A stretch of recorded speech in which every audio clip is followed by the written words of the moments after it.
जन्म संसार बंधना विमुच्यते नमस्तस्मै विष्णवे प्रभ विष्णवे नमः समस्त भूतानां आदिभूताय भूभृते अनेक रूप रूपाय विष्णवे प्रभ विष्णवे नमो सद्गुरु तुकया ज्ञान दीपा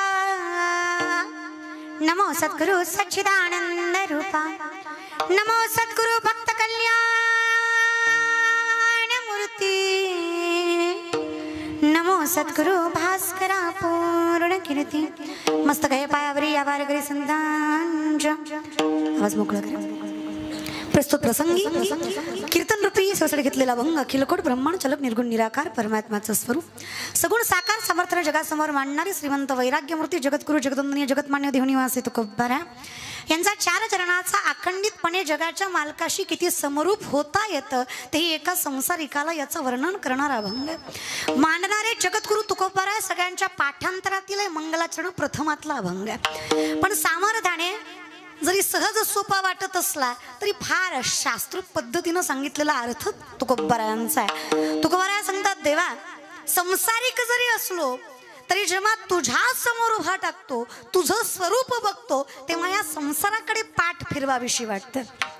अजून एकदा त्याच गोष्टीतून वर्णन करायचं म्हटलं फार सामर्थ्याने तुकोबा सांगतात बघा आता कैसी जाऊ घरा नोहे बरा लौकिक अगदी जगाच्या मालकाच्या समोर उभा टाकावं त्याचा अधिकार समजून घ्यावा त्याच्याशी समरूप व्हायचं सामर्थ्य मिळावं तेवढं प्रारब्ध प्रबळ असावं तेवढं वर्म कर्माच्या सानिध्याने साधता यावं तेव्हा आम्ही असे व्यक्तिमत्व होतो जिथे जगाच्या मालकात आणि आमच्यात फक्त नामस्वरूपी फरक राहतो.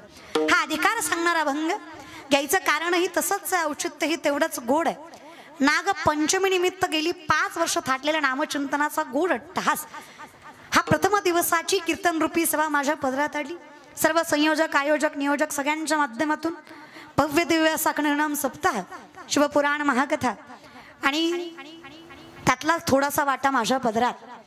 भाग्यवान माणसं आहे तुम्ही कारण शताब्दी काही काहींच्या वर्षाला झाले सप्त्यांना शताब्दी पूर्ण झाल्या तरी सप्त्याला वैभव येत नाही त्याला गावाचं प्रारब्धही तेवढं प्रबळ लागतं. तुमचं फार प्रारब्ध प्रबळ आहे तुम्हाला मार्गदर्शन करणारेही व्यवस्थित लाभले आणि त्या गुरुला समर्पक अशी पुढची शिष्यमंडळीही लाभली म्हणजे सांगणारा सांगत जावा यात तत्व नाहीये. ऐकणाऱ्याने ते ग्रहणात आणावं ते आचरणात आणावं ते अंमलात आणावं हे सामर्थ्य ज्याच्यात आहे तो गुरुचा मान वाढवतो अर्थात मार्गदर्शन करणाऱ्याचा मान वाढवणारं गाव आहे तुमचं जिथं तो सगळा सामर्थ्याने सांगू शकतो की मी या गावाला एवढं सामर्थ्याने पुढे नेऊ शकलो. आणि म्हणून फार गोड अगदी सप्त्याला VIP पॅटर्न आणलाय तुम्ही खाण्याच्या दिसण्याच्या म्हणजे एखाद्यानं पत्रिका बघितली तरी वाटावं नाही सप्ताह मोठ्या गावातला दिसतोय फार प्रगल्भ माणसं दिसत आहेत कारण मांडणी असेल त्या सप्त्याचं व्यवस्थापन असेल मॅनेजमेंट असेल कुठे ऍडजस्टमेंट करत नाहीयेत तुम्ही प्रत्येक गोष्टीला सामर्थ्याने करायचंय म्हणजे करायचंच उभे आहात तुम्ही. उभा म्हणजे उभा टाकणं नाही माऊली म्हणतात उभा म्हणजे स्टेबिलिटी स्थिरता जिथे सामर्थ्य संतांनी सांगावं मी ऐकावं ज्ञानोबा तुकोबांनी वचन द्यावं मी जीव घाण टाकून पाळावं जे परमात्म्याने आजपर्यंत केलं. आमच्या बाबतीत देव आमच्या बाबतीत कधीच कुठल्या गोष्टीमध्ये ऍडजस्टमेंट करत नाही. पितामहा भीष्माने वचन दिलंय श्रीकृष्णाला काही झालं देवा तरी शस्त्र उचलायचं नाही कारण तू जर शस्त्र उचललं तर आम्हाला माहित आहे आमचं काही खरं नाही विश्वाचा मालक असतो. श्रीकृष्णाने सांगितलं पितामह फक्त शब्दांचा उच्चार याच्या पलीकडे मी काही करणार नाहीये. अर्जुनाने त्याचा पाय गेलाय बाणावर बाण अर्जुनाला मारला अर्जुनाच्या चुकीच्या अवस्थेचा गैरफायदा पुढच्याने घेतला जगाच्या मालकाला कळलंय शस्त्र फिरवलंय सुदर्शन चक्र उचललंय. पितामहा भीष्माने विचारलं का हो देवा तुम्हीच वचन मोडलं. देवानं सांगितलं मी स्वतःचं वचन मोडू शकतो पण भक्ताचं रक्षण करणं विसरू शकत नाही हे सगळ्यात मोठं वचन आहे माझं. एवढी प्रगल्भता ज्यानं भक्तांच्या बाबतीत पाळली तेवढीच आम्हालाही पाळता यावी तेवढाच त्याग तेवढंच सामर्थ्य, तेवढीच आत्मीयता आमच्याही परमार्थात असावी, त्यासाठी हा सुंदर नामस्मरण सोहळा आहे. आणि तेवढाच आत्मीयतेनं, तेवढाच प्रगल्भतेनं तुम्ही करताय. कौतुक आहे तुमच्या गावाचं.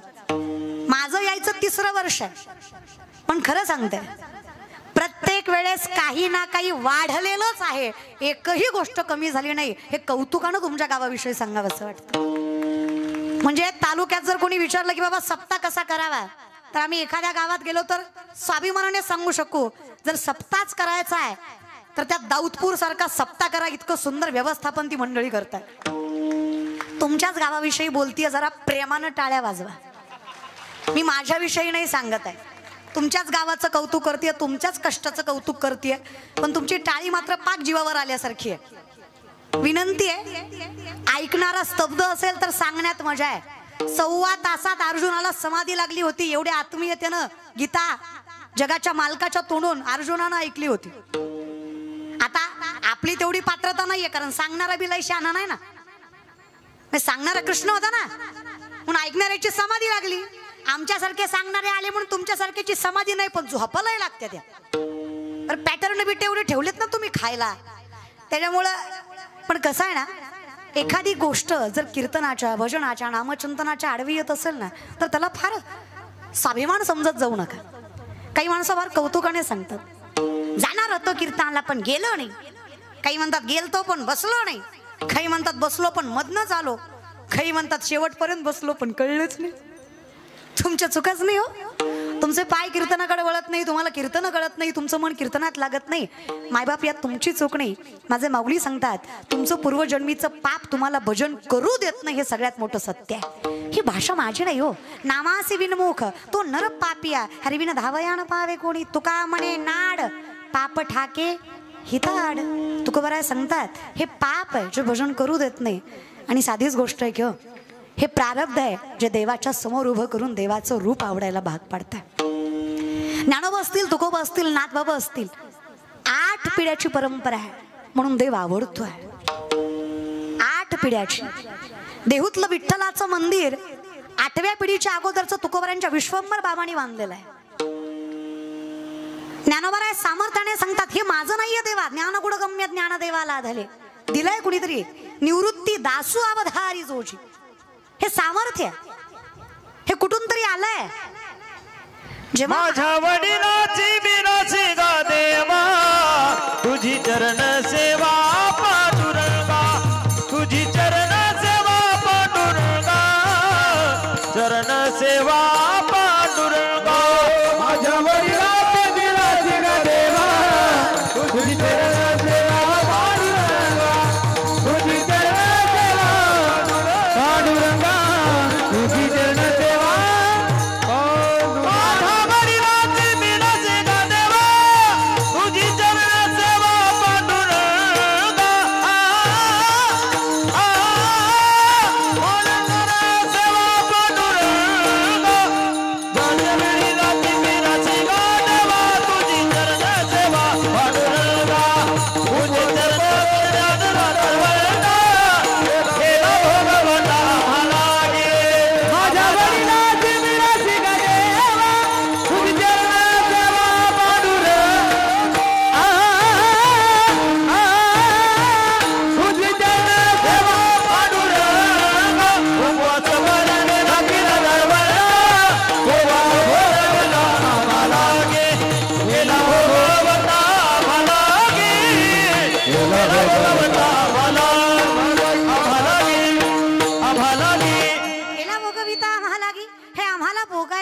बहुत सुकृताची जोडी म्हणून विठ्ठली आवडी. सामर्थ्याने ना एकाएकी केला मिरासीचा धणी.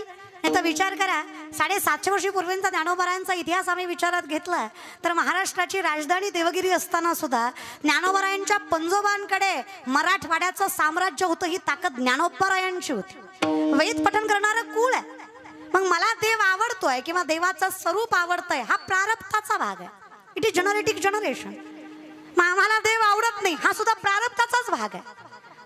बरोबर आहे की नाही? देव आवडतोय हा जर प्रारब्धाचा भाग आहे, तर देव आवडत नाही हा सुद्धा प्रारब्धाचाच भाग आहे. म्हणजे एखाद्या माळकऱ्याचं पोरग जर चुकीच्या मार्गाने जात असेल तर गावकरी पटकन म्हणतात, अरे तुझा कुळ नाही रे तसं, तुझी परंपरा नाहीये तशी, तुझे वागतोय ते परंपरेच्या वेगळं वागतोयस. तुझ्या बापानं अखंडितपणे नामचिंतन केलं, पण ज्यानं आयुष्यभर गाव लुटलं त्याचं पोरग जर पिऊन फिरत असेल आणि त्याला कोणी विचारलं कोणाचा आहे रे तू, आमक्याच आहे, बरोबर आहे, तुझा बापच तसा आहे. म्हणजे हे प्रारब्ध आहे ना, हे परंपरा आहे. मग तुकोबाराय म्हणतात देवा हे कदाचित माझं नाहीये, मी सामर्थ्याने सांगतो मला तू आवडतोयस. हे जे काही आहे हे तर विचार करा, जिथे काव्य रचना करण्याचा अधिकार नाहीये तो 450 वर्षापूर्वीचा काळ आहे, जिथे जगद्गुरु तुकोबांनी हे सामर्थ्य निर्माण करावं की गाथ्यासारखं स्वरूप आमच्या जगाला मिळावं, जिथे अखंडितपणे माणसं तरतायत. हे आलं तरी कसं, तुका म्हणे माझं बोलविता देवा. हे जे काही चाललंय ते देवाच्या, मग आता हे कसं झालं याचं वर्णन तुकोबाराय करतात. हे माझ्याकडनं जे झालं ते कसं झालं. नामदेव केलं स्वप्न माझी जागे, नामदेव केलं स्वप्न माझी जागे, सवे पांडुरंग येऊनिया येऊ, सवे पांडुरंग येऊनिया. नामदेव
स्वप्नात येऊन आता नामदेवरायांचा अवतार जगद्गुरु तुकोबांना मानतो आपण. आता हे कसं काय झालं तर सवे पांडुरंग घेऊन या, हे जे काही झालंय तर माझं नाहीये, प्रारब्धाचं फळ आहे, पूर्वजांची पुण्य आहे, म्हणून तुझं पाहता सामोरी. तुला पाहिलंय की दृष्टी न फिरे, हे प्रारब्ध प्रबळ आहे, देव आवडतोय.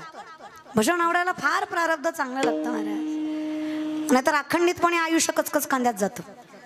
आयुष्याला बेकार आहे दादा, त्याच्यामुळे ना देव आवडला पाहिजे, हे सगळ्यात मोठं चांगलं प्रारब्ध आहे. भजन आवडत आहे आणि विनंती आहे प्रत्येक व्यक्तीने हा विचार करावा की वय आहे तोपर्यंत देव आवडलाच पाहिजे, भजन आवडलंच पाहिजे. व्यासपीठावर सांगतंय, ज्या दिवशी महाराष्ट्रातला प्रत्येक तरुणी आणि तरुण हरिपाठ आणि काकडा करेल, त्यांना चातुर्मास कळेल, त्यावेळेस महाराष्ट्र जगातील सगळ्यात प्रथम क्रमांकावर असेल. हे विश्वासाने सांगतं, ही ताकद या संप्रदायात आहे. कृपा करतात हो देव, कृपा करतो. कुठलीच गोष्ट चमत्कार घडत नाही ना, तपश्चर्येशिवाय नाहीच आहे. मग आता असेल ज्ञानेश्वरी असेल, बरं सामर्थ्यवंत आहोत आपण, कळतं आपल्याला, कळत नाही असं नाही, कळतं ना. कळत कसं नाही, पिलेला माणूस म्हणतो पिल्यावर कळत नाही. दाऊदपूरकर कसं कळत नाही, मार मार मारतं बायकोला आणि सकाळी म्हणतं नव्हती ग मारायची, पण पिल्यावर कळत नाही. कसं कळत नाही माय. आता पेला की टोपल्यावर शेळीच्या लेंड्या त्याच्यासमोरून येऊन ठेवायच्या आणि त्याला म्हणायचं काळं मनुक आहेत, गोड लागतात, खा. खाईल का ग माय. अगं किती बाटल्या टाकलेल्या असू द्या, तेवढ्या धुंदीत म्हणीन येडाय कमी, लेंड्या आहेत ना त्या. कळतं त्याला, नाटकं करतं ते. अगदी तसं कळतं आम्हाला, कळत कसं नाही सांगा बरं दादा. मित्र आहे तुमचा, मांसाहार करतो, त्यानं आज मांसाहार करावा. आता आखाडाचे काहीच दिवस राहिलेत ना, मग त्यानं मांसाहार करावा आणि त्याला तुम्ही म्हणाव चल बाबा मंदिरात, येईल का तो. पुढे बसलेले, ए तुम्ही मनमर्जीने आलायत ना, स्वतःच्या मर्जीने आलायत ना, का बळजुबरीने आणलाय, का 200 देऊन आणलाय यांना. नाही गेला आता, आता विधानसभा गेला तर ते दिवस गेले आहे की नाही. अरे विनंती आहे, बोलत जा, बोला बोला बोला. मी काय तुम्हाला शास्त्रविद विचारत नाहीये, सोपं सोपं सांगा. एखाद्याने मांसाहार केला, त्याला तुम्ही म्हटलात चल बाबा आज मंदिरात, येईल का तो. नाही येणार. कारण तो म्हणणार नग आज चुकीचं खाल्लंय, म्हणजे त्याला माहित आहे खाल्लंय ते चुकीचं आहे, जेणेकरून मंदिरात नाही जायला पाहिजे. मग कळत नाही का त्याला? कळतं. मग अडकतं कुठं? तर माऊली सांगतात विवेकाते भुलवी संतोषाशी चाळ लावी बैसीचे तरी हिंडवी दाही दिशा. विवेकी माणसाला अविवेकी बनवतं, संतोषाला चाड लावतं, बसल्या जागी फिरवतं. मग तुकोबाराय म्हणले देवा माझे चित्त तुझ्या पाया. तू मला आवडतोस याचं कारण आहे प्रारब्ध तर आहेच, पण या प्रारब्धाच्या जोरावर तुझ्या नामचिंतनाचा गोडवा मिळाला आणि त्याच्या सोबत कळलं की तुझं स्वरूप विश्वातलं सगळ्यात देखणं आहे. त्याच्यामुळे या संसारिकाला सुखाची व्याख्या तुझ्या रूपाशिवाय कळणार नाही. वेडी आहेत का माणसं महिनाभर चालायला? 48-49 तास वारी तू टाकायला नाही ना. म्हणजे शहाणी येत असं नाही, वेडी येत असं नाही. मग प्रारब्धाचं एवढी पुण्याई आहे, एवढं सामर्थ्य आहे की नेमकं कुठल्या वाटेवर चालावं एवढं कळतंय. पण जगाने वेड म्हणलं तरी काही हरकत. विश्वाचा मालक आहे ना, मागे पुढे उभा आहे. आम्ही त्याच्याकडे गेलो, त्यानं काय कमी केलं? माझ्या विठोबाचा कैसा प्रेम भाव, आपणची देव होय गुरु. सगळं सांभाळलं ना त्याने. तू गुरुबंधू पिता, तू आमची इष्ट देवता, तूही सदा रक्षदा आपदी आमुते. गुरु झालास, माय झालास, बंधू झालास, पिता झालास, प्रत्येक नाती सांभाळलीस, आपदी प्रत्येक संकट सामर्थ्याने झेललंस आमचं. मग आम्ही तुला का मानायचं नाही? का तुझं रूप आम्हाला आवडणार नाही? मला सांगा, आपल्यासाठी कुणीतरी काहीतरी केलं तर ती व्यक्ती आपोआप आवडायला लागते, आणि जी व्यक्ती आवडायला लागते तीच व्यक्ती नजरेसमोर असावी हा अट्टास असतो. म्हणजे नजरेसमोर कोण लागतं? जी आवडते. मग तिच्या स्वरूपाशी घेणं देणं नाहीये. त्या व्यक्तीनं माझ्यासाठी खूप काही केलंय, माझं तिच्यावर प्रेम आहे म्हणून ती डोळ्यासमोर. फक्त कीर्तन ऐका, बलतीकडे जाऊ नका. मी विठ्ठलाच सांगते, नाहीतर स्त्रीलिंगी वापरलं म्हणून ती व्यक्ती असं म्हणणं आहे माझं. ती असं नाहीये, कळतंय?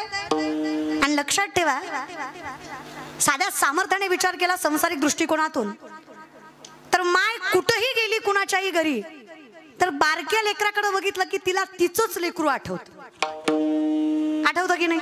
ते म्हणते हे माझं बी असंच खेळते, माझं बी असंच उड्या मारतं, माझं माझं माझं. का?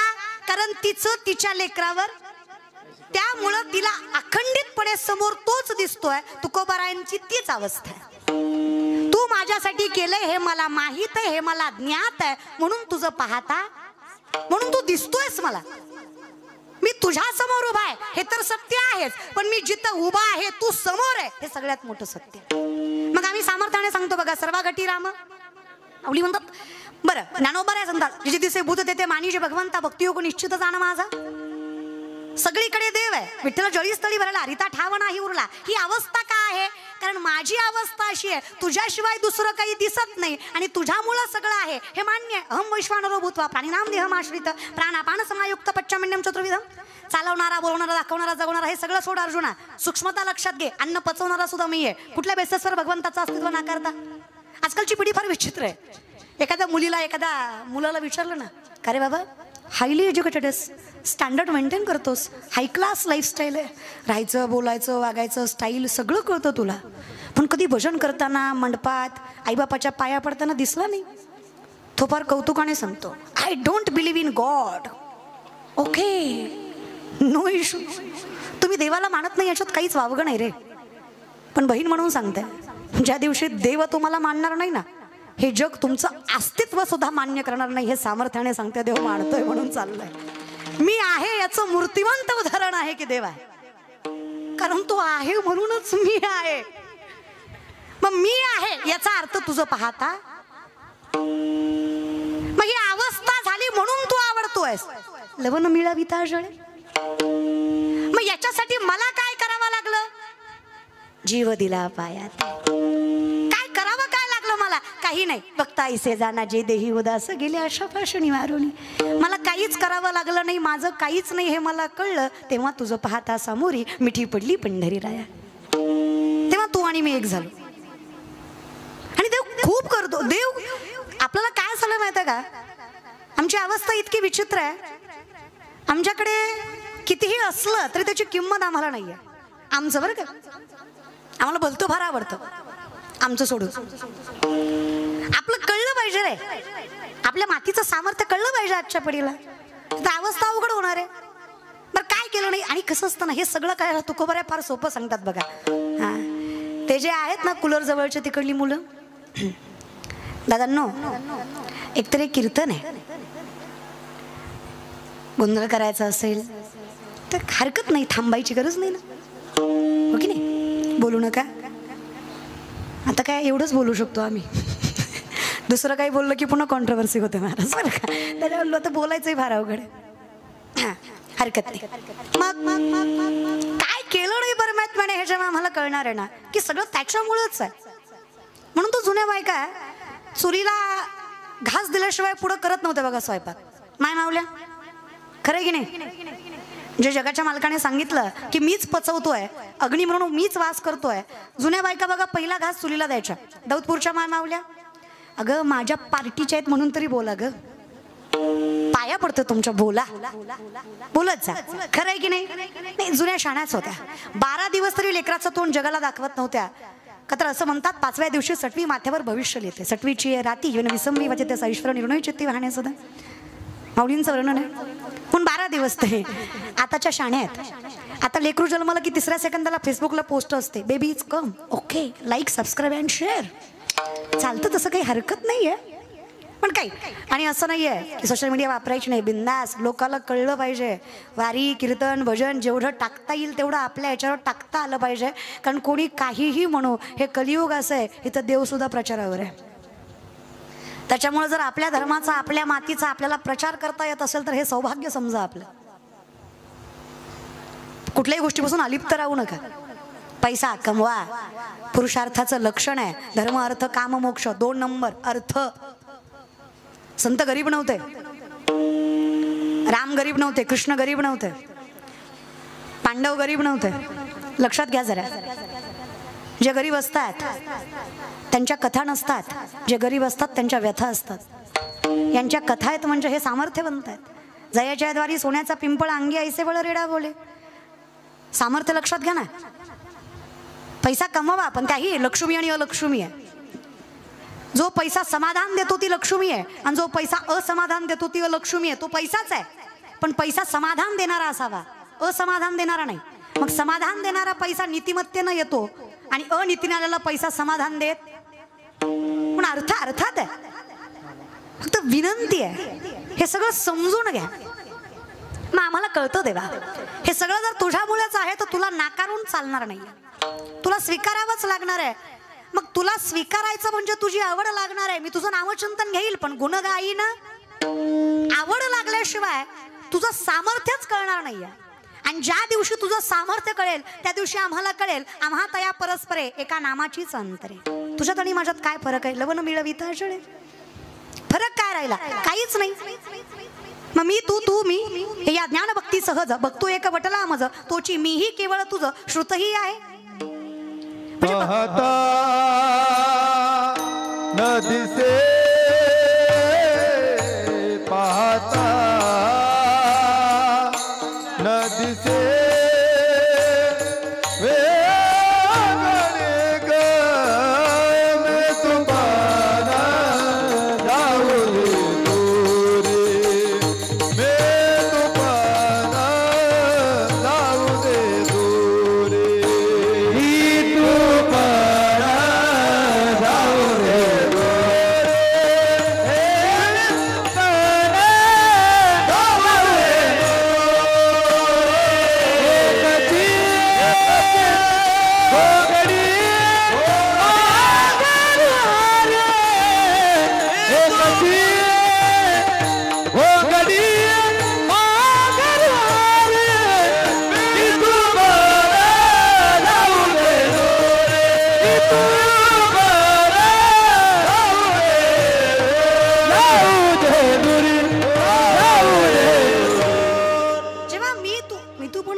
सामर्थ्याने लांब जाणार आहे त्यावेळेस कळणार आहे तोची मीही केवळ तुझं श्रुतही आहे. मला कळणार आहे तू आणि मी याच्यामध्ये अंतर काय. पण हे कळण्यासाठी मला सर्वस्व त्यागावं लागणार आहे. म्हणजे अक्षरशः किती त्याग आहे तर जीव दिला त्याच्याशिवाय आवड लागणार नाहीये. त्यागाशिवाय नाहीच आहे. प्रत्येक गोष्टीत त्याग असतो. राजकारणात सुद्धा असतोच की. होय, इलेक्शन जवळ आलं 6-6 महिने बायकोला करायला नीट बी हटा येत नाही. कुठल्याही डाब्यावर खायला लागतं, कुणाच्याही पाया पडायला लागतं, ज्यांची पात्रता नाही त्यांना नाही म्हणायला. लक्ष ठेवा, त्यागच ना, करायलाच लागतं. बर, त्यागाचं फळ आणि सामर्थ्य. हे बघा, तुम्ही काहीही म्हणा, पण काही माणसं निष्ठावंत राजकारणात सुद्धा असतात, त्यांना त्यांच्या तपश्चर्याचं फळ मिळतं. नाही या वर्षी आला, नाही पुढच्या वेळेस आला, नाही त्याच्या पुढच्या वेळेस आला, पण तो धीर नाही सोडत आहे, उभाच टाकतो सामर्थ्याने. होतोच ना, सरकार चालतच की त्याच्या बोटावर. कळलं त्यालाच कळलं. नावं कुणाची असू द्या, पण करता धरता एकच राहतो ना. निष्ठा आहे ना. मिठी दिली पंढरीराया, अहो मिठीच दिली ना, सर्वस्व दिलं ना. त्याच्यामुळं काही थोडं फक्त समजून घ्यायचा प्रयत्न करा. कीर्तन बिन विनोद बी, कीर्तन नाही तर विनोद तरी. लय बी येड्याला सांगण्यात मजा नसती. एका पोरानं म्हातारी समोरचा पेरू चोरला आणि पळपळ पळायला लागला. त्याला वाटलं म्हातारी माझ्या मागं किती पळणार आहे, पण म्हातारी बी किर्लोस्कर कंपनीची होती. म्हणजे चांगलं जुनं होतं महाराज बरं का. तिनं बी असा पदार घेतला, असा कॅमेऱ्याला घावला, आणि जी पोराच्या मागं लागली, भर बाजारात पोरगा धरला, मारला, तरी पोरानं पेरू दिलाच नाही. निर्लज्ज. नाक कापलं तरी येच आहे, हेच चालतो दे, नाहीच दिला. म्हातारी म्हणली काय एक कोडग्याला मारायचं, म्हणली ह्याच्यापेक्षा काम धंद्याकडे लक्ष दिलं तर बरं.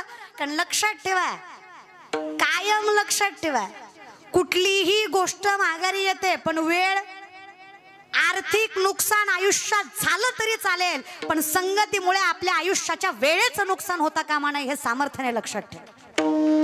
एखाद्या व्यक्तीमुळे आर्थिक नुकसान झालं, काही फरक पडत नाही, पुन्हा कमवू. पण एखाद्या चुकीच्या संगतीमुळं जर जगाच्या मालकाच्या लांब गेलो आणि या संसारात गुंतलो, त्याच्यासारखं दुसरं पाप नाही आणि दुसरी चूक नाही. संगत फार महत्वाची असते. कर्णासारखा सामर्थ्यवंत व्यक्तिमत्व असणारा, जो ज्ञानी आहे, दानी आहे, बलभीम आहे, ताकद एवढी आहे, बलवीर आहे, जगाच्या मालकाचं स्वरूप आहे, पण फक्त संगत दुर्योधनाची आहे म्हणून विनाश आहे. लक्षात येतंय? शास्त्रामध्ये वर्णन केलंय, दुर्योधन चालत असताना तो समोर चालायचा आणि पालखीमध्ये कर्णांना बसवायचा. कर्णाला वाटायचं काय